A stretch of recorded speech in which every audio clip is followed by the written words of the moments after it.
Les eaux les plus poissonneuses de la région, mais aussi les plus dangereuses pour les pêcheurs.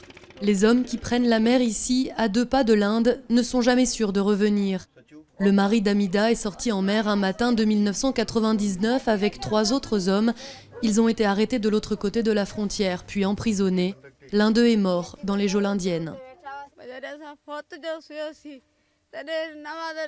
Quand nous avons appris que mon beau-frère était décédé dans les prisons indiennes, nous avons demandé de l'aide à des personnes influentes pour récupérer le corps.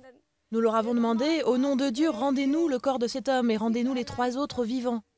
On sait bien que si un jeune, comme mon beau-frère, meurt, ce sera aussi le destin des 3 autres, qui sont beaucoup plus âgés que lui.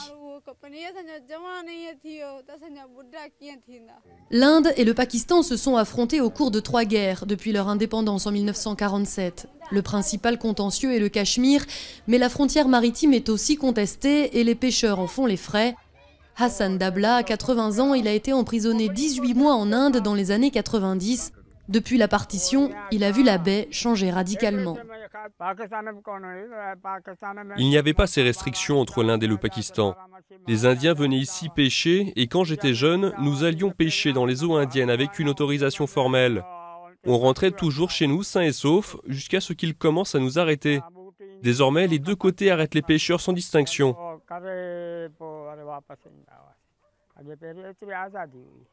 Résultat, les pêcheurs pakistanais sont enfermés en Inde, tandis que leurs collègues indiens sont arrêtés puis emprisonnés ici. La loi pakistanaise autorise la détention pendant au moins 6 mois de tous ceux qui entrent illégalement sur le territoire.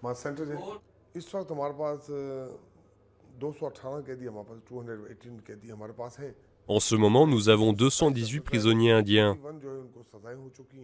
127 sont en procès, 81 ont été condamnés. Quand ils ont purgé leurs 6 mois de prison, ils ont accès au consulat de leur pays. Et une fois que le ministère de l'Intérieur donne son accord, nous les relâchons.